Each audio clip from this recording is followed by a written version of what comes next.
ಕೊನೆಯೊಳಗೆ ಬಿಗಿದಿದ್ದರೆ ಘನವನ್ನು ಕಾಣುವುದಿದೆ.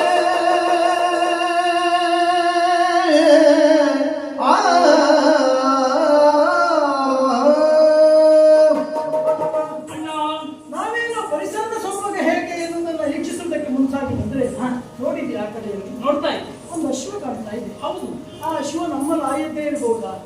ನಮ್ಗೆ ಕೆಲವೊಮ್ಮೆ ಅನಿಸುವುದೇನು ಗೊತ್ತಾ? ಏನು?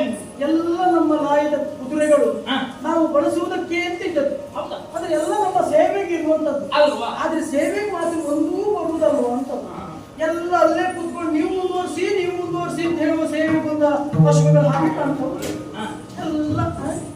ಅದೇಯ ಖಂಡಿತ ಅಲ್ಲ. ಯಾಕೆಂದ್ರೆ ನಮ್ಮ ಲಾಯದಲ್ಲಿರುವ ಕುದುರೆಗಳ ಎಲ್ಲದರ ಪರಿಚಯವೂ ನಮ್ಮ ಪಾಲಿಗೆ ಸರಿಯಾಗಿ ಅಲ್ವಾ? ಇದನ್ನು ನೋಡಿದೀಯಾ? ಸ್ವಚ್ಛತನದ ಒಳಾಂಗದಲ್ಲಿ ಮನೋಹರ ಪೀಠ ಪೀಠ ಸೌಂದರ್ಯ ಸೇವಾ ನೀಲಚ್ಚವಿಗೆ ಕೋಮಲ ಒಂದು ಕಿವಿ ಕಪ್ಪಾಗಿರುವಂತಹ ಕುದುರೆ ಅಷ್ಟಕ್ಕೆ ಅಲ್ಲ, ಕನಕಮಯದ ಆಭರಣ ವಂಶೋಪಿಮ ನಮ್ಮಲ್ಲಿ ಪ್ರಭುವ ಹಾಗಿದ್ರೆ ಯಾವುದೋ ಕಾರ್ಯನಿಮಿತ್ತವಾಗಿ ಬಂದಿರುವಂತಹ ಕುದುರೆ ಇದು, ಸಂದೇಹ ಇಲ್ಲ.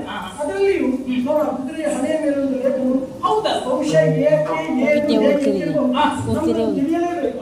ಯಾಕೆಂದ್ರೆ ಬಂದದ್ದು ನಮ್ಮ ಉಪವನ ಪ್ರದೇಶ. ಹಾಗಾಗಿ ಆ ಕುದುರೆಯನ್ನು ಕಟ್ಟಿ ಲೇಖನ ಅಂತ ಕೊಡಬಾರ್ದು.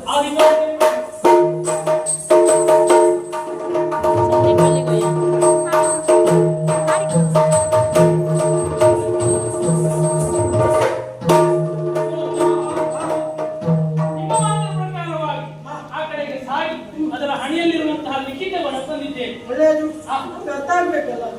ವಾಚಿಸಿ ನೋಡೋಣ. ಸ್ವಚ್ಛ ಸಾಕೇತ ಪುರಪತಿ ಜಗತಿ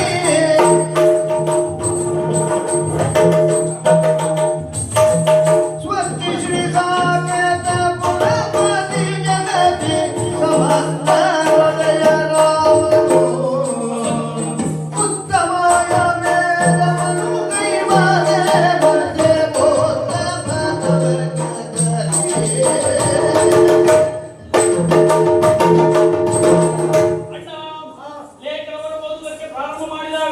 ಮೊದಲಾಗಿ ಸ್ವಸ್ತಿ ಶ್ರೀ ಎನ್ನುವ ಹಾಗೆ ಉಂಟು. ಶುಭ ಉಂಟು. ಓದುವವರಿಗೆ ಶುಭದ ಸಂಕೇತ.